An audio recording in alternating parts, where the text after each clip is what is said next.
My stepbrother scammed my elderly neighbors while pretending to own my inherited apartment. Now he's facing felony charges and my family is imploding. Posted to r/entitled people. I never thought I'd be posting here, but after the absolute circus that has unfolded over the past 3 months, I need to get this out. This is going to be long, so buckle up. Some background. I'm 31M, work as a paramedic, and have been living in a modest one-bedroom apartment for the past 6 years. My aunt, my mother's sister, passed away in January after a long battle with cancer. She was the one family member who actually treated me like family after my mom remarried when I was 12. My stepfather brought along his son, Derek, 26M, and from day one, Derek has been the golden child who could do no wrong. My aunt never married or had kids, and she owned a beautiful 2-bedroom apartment in a converted Victorian house in a nice neighborhood downtown. The building has 4 units, and most of the residents are elderly, retirees who've lived there for decades. Some of them had been my aunt's neighbors for over 20 years. When she passed, she left me everything: the apartment, her modest savings, and her furniture. I was genuinely shocked because I knew she had some distant cousins who might have expected something, but her will was crystal clear. She wanted me to have it, and she'd written a personal letter explaining that I was the son she never had. I decided to keep my current apartment for a few more months while I sorted through her belongings and did some minor renovations. I wasn't in a rush. The building has a lovely community feel, and I wanted to honor my aunt's memory by taking care of the place properly. She had lived there for over 15 years, and I knew how much the building and its residents meant to her. Here's where Derek enters the picture. Derek has always been what I generously call between opportunities. He's had dozens of jobs, none lasting more than a few months. Retail, food service, telemarketing, warehouse work, you name it, he's been fired from it. He's borrowed money from everyone in the family. My mom, his dad, our shared grandparents, my stepfather's parents who I was expected to call grandma and grandpa, and even me on 3 separate occasions totaling about $2,000. He's never paid anyone back. Not a single cent. But here's the thing about Derek: he's charming. I'll give him that much. He has this way of making you feel like you're the only person in the room, like your problems are his problems. He remembers birthdays, asks follow-up questions about things you mentioned weeks ago, and always has a compliment ready. It's effective on people who don't know him well. It took me years to realize that the charm is a tool, not a personality trait. When word got around that I'd inherited my aunt's apartment, Derek suddenly wanted to reconnect. He started texting me, asking about the place, wondering if I needed help cleaning it out. He even showed up at my current apartment with coffee and donuts, talking about how we should be better brothers, and how life is too short for family drama. I should have seen the red flags. Derek has never done anything without an angle, but I was grieving and honestly just tired of family conflict, so I let my guard down. I made the mistake of giving him a spare key. My aunt had given me 2 sets when she first got sick, asking me to check on the place while she was in hospice. I figured Derek could help me move some furniture, maybe do some painting. He seemed genuinely interested in helping, and I thought maybe, just maybe, this was his way of maturing. Maybe losing my aunt had affected him too, even though they weren't close. I was catastrophically wrong. Update 1. The first sign something was wrong. About 6 weeks after the funeral. I was working a 48-hour shift when I got a call from an unknown number. Normally I don't answer those. Between telemarketers and scam calls, it's usually not worth it, but something made me pick up. Maybe it was intuition. Maybe it was just boredom during a slow moment at the station. It was Mrs. Chen, my aunt's neighbor from the unit directly below. She's 78 years old, a retired schoolteacher who spent 30 years teaching 3rd grade at the local elementary school. She's one of the sweetest people I've ever met. She used to bring my aunt homemade dumplings every Sunday, and when my aunt was in hospice, Mrs. Chen visited her twice a week without fail. Marcus. This is Helen Chen from your aunt's building. I'm so sorry to bother you at work, dear, but I wanted to ask about the loan repayment. I was confused. I'm sorry, Mrs. Chen, what loan? There was a pause on the line. I could hear her breathing, uncertain. The loan I gave your brother. He said you were having trouble with the inheritance taxes and needed to borrow some money to keep the apartment. He promised you'd pay me back by the end of the month. I'm not trying to rush you, dear, I know times are hard, but my grandson's tuition payment is due and I was counting on. My blood went cold. Mrs. Chen, I don't have a brother. Do you mean Derek? My stepbrother. Yes, the young man with the dark hair. Very polite, very helpful. He's been staying at your aunt's apartment for the past few weeks.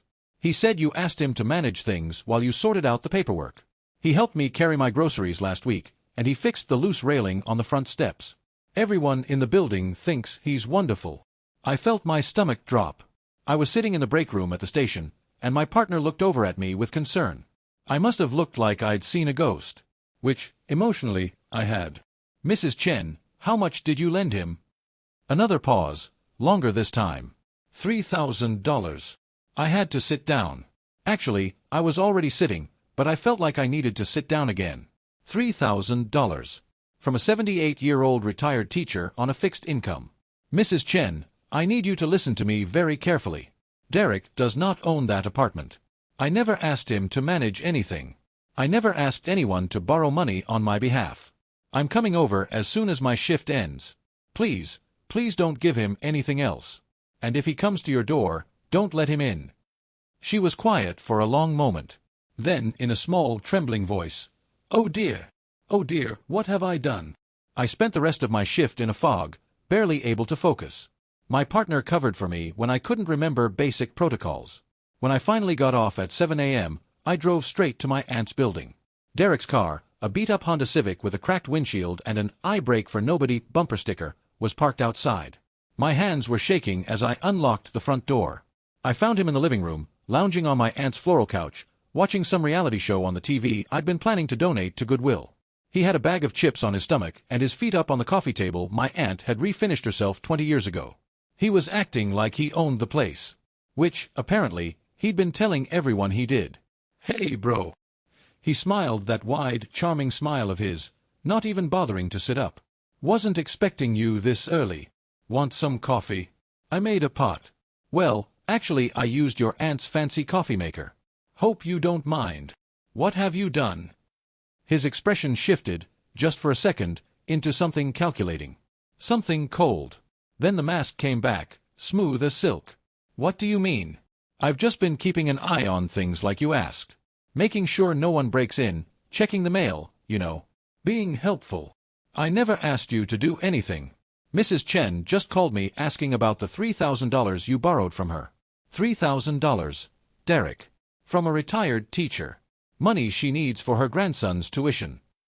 He waved his hand dismissively, still not sitting up. Oh, that. Yeah, I was going to tell you about that. She offered, man. I didn't even ask. She's just a sweet old lady who wanted to help out. I told her I'd pay her back. No big deal. With what money? You don't have a job. You've never paid back a loan in your life. He shrugged, finally sitting up and brushing chip crumbs off his shirt. I've got some things in the works. Some opportunities. Look, it's not a big deal. I'll handle it. Why are you being so dramatic? I was beyond furious, but I also knew that confronting Derek when I was this angry wouldn't accomplish anything. He's always been slippery, always had an excuse or a way to twist things around until somehow you're the bad guy for questioning him. I needed to think strategically. Give me the key back. Come on, Marcus, don't be like that. We're family. I'm just trying to help. The key. No. He rolled his eyes like I was being unreasonable, like I was the one causing problems, but he fished the key out of his pocket and tossed it to me. Fine. Whatever. You're overreacting, as usual. You always did have a stick up your... Get out. He gathered his things slowly, deliberately, making a show of being put upon and mistreated. When he finally left, he paused at the door. You know, I was just trying to help. But sure, make me the villain. That's what you always do. I didn't respond. I waited until his car pulled away, then I called a locksmith. That should have been the end of it. It wasn't. Update 2. The scope of the damage becomes clear. 1 week later. After the confrontation, I took a few days off work. I needed to understand exactly what Derek had done. I started by talking to Mrs. Chen in person.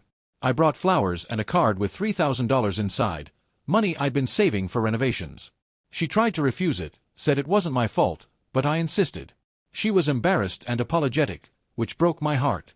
This woman had done nothing wrong except trust someone who seemed kind. Over tea and almond cookies, she told me the whole story. Derek had introduced himself as my brother about a month after my aunt's funeral. He said I was busy with work and dealing with legal complications, so I'd asked him to handle the day-to-day management of the property. He had a key. He was polite. He helped people with small tasks, carrying groceries, changing light bulbs, even walking Mrs. Chen's little Pomeranian when she had a doctor's appointment. Why would she doubt him? Then, about 3 weeks in, he started mentioning financial troubles. Inheritance taxes were more than expected. There were liens against the property from contractors my aunt had supposedly hired. I was struggling to make ends meet while dealing with the legal mess. He never directly asked for money, he was too smart for that. He just planted seeds of worry, made himself indispensable, and waited for the offers to come. Mrs. Chen wasn't the only one. Over the next few days, I knocked on every door in the building. What I found made me physically sick. Mr. and Mrs. Patterson in Unit 3, both in their early 80s, married for 57 years, had given Derek $5,000. He'd told them the building had serious code violations that needed immediate repair, and since I was overwhelmed with grief and paperwork, he was coordinating the fixes. He'd even shown them official-looking documents he'd apparently created himself. Mr. Okonkwo in Unit 1, a widower who'd been friends with my aunt for 30 years, had given Derek $2,000 for property insurance that was supposedly lapsing. Mr. Okonkwo had immigrated from Nigeria in 1985 and worked as a history professor until his retirement. He's one of the most intelligent people I've ever met, and even he was fooled by Derek's earnest explanations and manufactured urgency. And then there was Mrs. Delgado in the basement unit.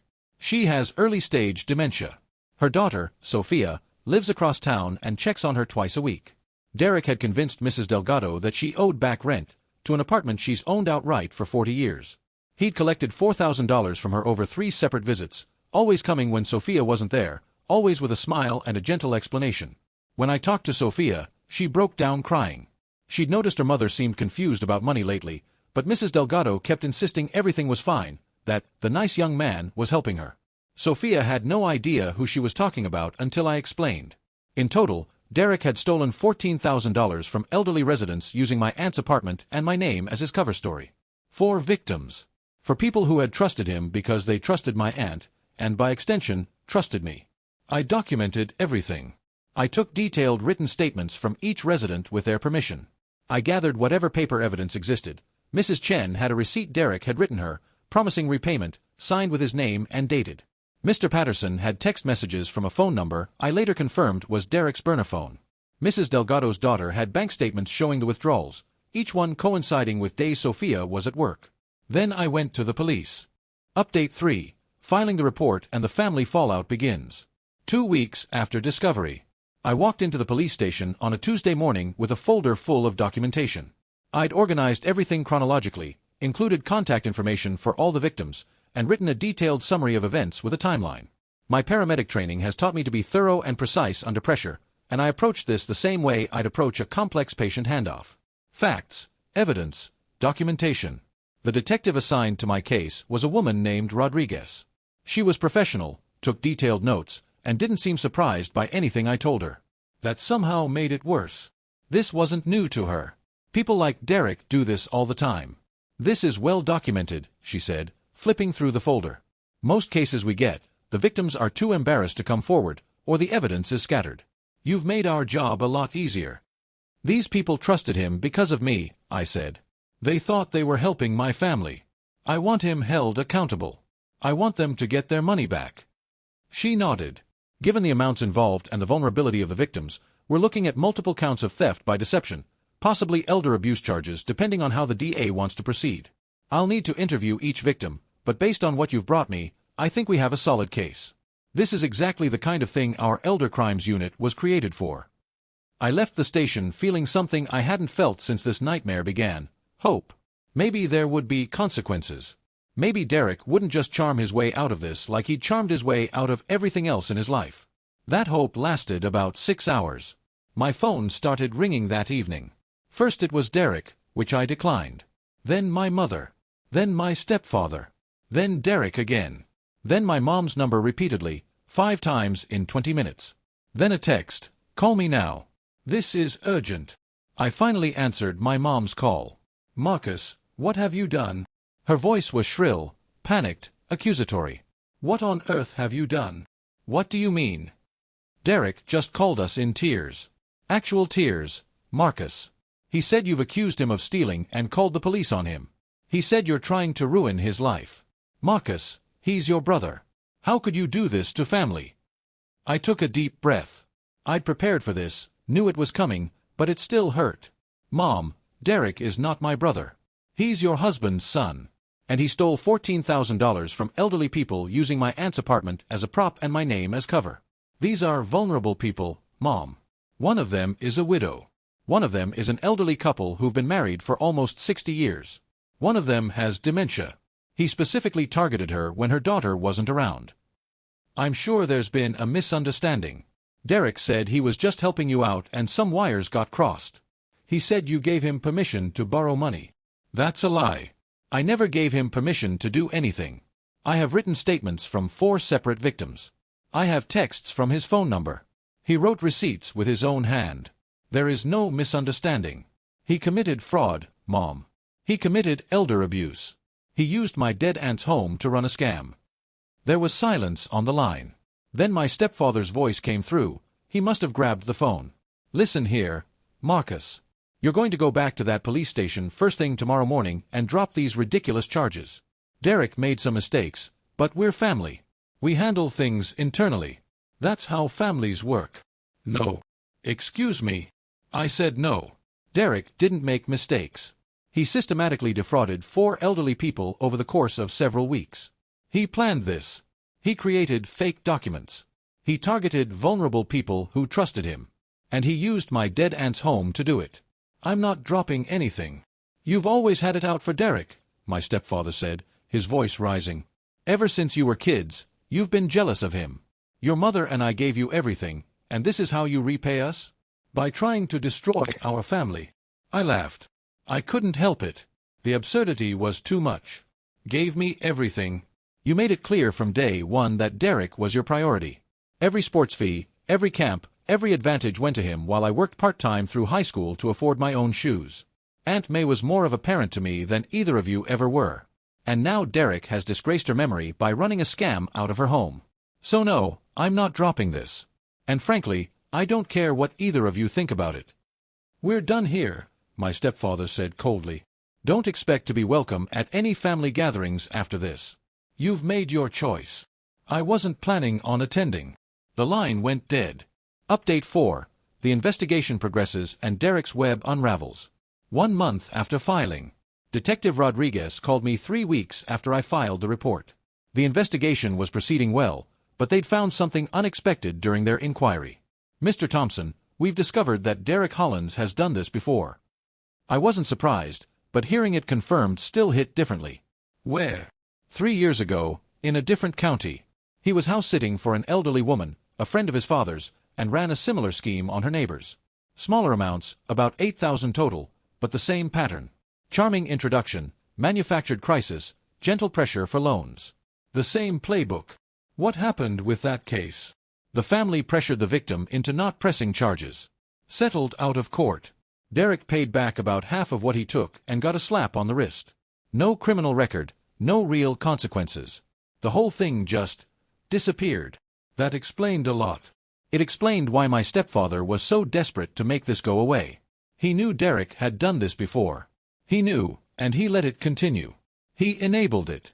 That's not going to happen this time, I said. No, Detective Rodriguez agreed. It's not. We've got 4 victims willing to testify, documented evidence, and a pattern of behavior.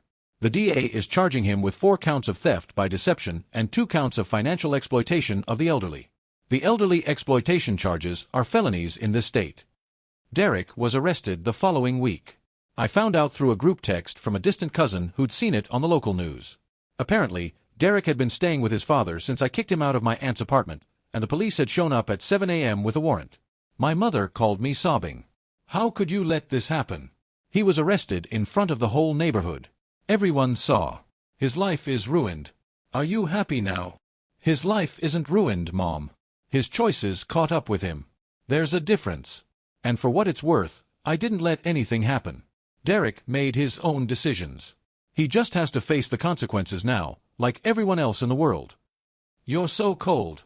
You've always been so cold. How did I raise such a cold, heartless person? I learned it from being the unwanted kid in my own home. Goodbye, Mom. I blocked her number that night. I blocked my stepfather's too. And Derek's. And the various family members who started reaching out to call me a traitor, to accuse me of destroying our family, to demand I fix the mess I'd supposedly created. I wasn't the one who created this mess. I was just the one who finally decided to stop enabling it. Update 5. The Aftermath and Resolution. 3 months after the funeral. Derek's case went through the system faster than I expected. His public defender tried to negotiate a plea deal, but the DA wasn't having it. Multiple victims, clear evidence, a prior incident that showed a pattern of behavior. This was exactly the kind of case they wanted to prosecute fully. Last week, Derek pleaded guilty to 2 counts of theft by deception and 1 count of financial exploitation of a vulnerable adult. The other charges were dropped as part of the plea arrangement. He was sentenced to 18 months in a minimum security facility, 5 years of probation after release, and full restitution to all 4 victims. $14,000, plus interest and legal fees, now on his record. A felony conviction that will follow him for the rest of his life. I was in the courtroom when he was sentenced. He didn't look at me once during the proceedings. He kept his head down, his shoulders slumped, playing the victim even now. But at the very end, when the bailiff was leading him away, he finally met my eyes. For a moment, I saw something that might have been shame. Or maybe it was just anger at getting caught. With Derek, you can never really tell. The mask is always there, even when it slips. My stepfather stood up as they took Derek out. He turned to me, his face red with fury. "This is your fault," he said, loud enough for the whole courtroom to hear. "You did this to our family. You destroyed everything." I didn't respond. What was there to say? The aftermath has been complicated. My relationship with my mother is effectively over. She's chosen Derek, which honestly isn't surprising. She chose Derek and his father over me a long time ago. I've made my peace with it, or at least I'm working on making my peace with it. Some days are harder than others. But the residents of my aunt's building have been incredible. They've become, in a strange way, the family I never had. Mrs. Chen brought me dumplings the day after the sentencing, the same recipe she used to make for my aunt. We sat in the kitchen together, drinking tea, and she told me stories about my aunt that I'd never heard before. How she'd helped Mrs. Chen's grandson with his college applications. How she'd organized a building-wide garden on the roof that still blooms every spring. How she'd stayed up all night with Mrs. Chen when her husband passed away, just sitting with her so she wouldn't be alone. "Your aunt would be proud of you," Mrs. Chen said, patting my hand. "You protected us the way she always protected this building."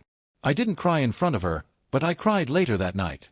I cried for my aunt, for the family I never really had, and maybe a little for the stepbrother who could have been a real brother if he'd made different choices. Mr. Okonkwo has become something of a grandfather figure to me. He comes up for coffee on Sunday mornings, and we watch soccer together. He supports Arsenal. I've adopted them as my team too. He was a history teacher in Nigeria before immigrating 40 years ago, and his stories are fascinating. He's also a shrewd judge of character. "That boy was broken long before he came here," he told me once, talking about Derek. "Some people break and let the light in. Others break and let the darkness out. You couldn't have fixed him, Marcus. He could only fix himself, and he chose not to." Sofia Delgado, Mrs. Delgado's daughter, has become a friend. She testified at Derek's sentencing about how the theft affected her mother, the confusion, the fear, the erosion of trust. She's now looking into memory care options for her mom, and I've connected her with resources for my work in EMS. Sometimes something good can come from something terrible. The apartment itself has become my home. I finished the renovations last month. New paint, refinished floors, updated kitchen. But I kept my aunt's bookshelves and her reading chair by the window. Every morning, I drink my coffee in that chair and watch the sunrise over the neighborhood she loved. I've officially moved in now. My old apartment is rented to a young nurse who works at the same hospital system I do. She's quiet, kind, and reminds me of myself at her age, just trying to build a life while dealing with complicated family baggage. Final thoughts. This experience taught me several things I want to share, in case anyone finds themselves in a similar situation. First, document everything. The moment you suspect financial abuse, start collecting evidence. Written statements, photographs, text messages, emails, bank records, all of it matters. The police can only work with what you give them, and the more organized your evidence, the easier it is for them to build a case. Second, don't let family pressure stop you from doing the right thing. Derek's previous victim didn't press charges because family pressured her into silence. That enabled him to victimize more people. When we protect abusers from consequences, we're not showing loyalty, we're showing complicity. Third, elder financial abuse is devastatingly common and often perpetrated by people the victims know and trust. If you have elderly neighbors or family members, check in on them. Ask questions. Make sure they know that anyone asking for money, on behalf of a family member should be verified independently. Fourth, chosen family is real family. The residents of my aunt's building have shown me more warmth and support in 3 months than my stepfamily showed me in 20 years. Blood doesn't make family. Love does. Finally, justice doesn't always feel triumphant. Derek is in prison, his victims will be repaid, and the legal system worked as it should. But I don't feel victorious. I feel tired and sad, and grateful for the people who stood by me through this mess. My aunt used to say that homes have personalities. They absorb the energy of the people who live in them. When I first walked into her apartment after Derek's scam was exposed, I swore I could feel something heavy in the air. Disappointment, violation, grief. Now, 3 months later, it feels different. The Sunday dumplings are back. The rooftop garden is being prepped for spring. Mr. Okonkwo's laughter echoes through the hallways on soccer days. The home feels like my aunt again. And I think she'd approve. Edit. Thank you all for the support and the awards. A few people have asked about setting up some kind of verification system for elderly residents to use when someone claims to be acting on behalf of a family member. I'm actually working on that with Sophia. We're creating a simple guide that includes steps like calling the supposed family member directly, asking for written verification, and checking with building management before giving anyone money. We're hoping to distribute it to other buildings in the neighborhood. Also, to everyone asking, yes, I'm in therapy. Started about a month ago. Turns out having your family implode while grieving your aunt while dealing with the guilt of your stepbrother scamming your neighbors creates some complicated feelings. Who knew? Take care of yourselves and the vulnerable people in your lives. Sometimes that's the most important thing we can do.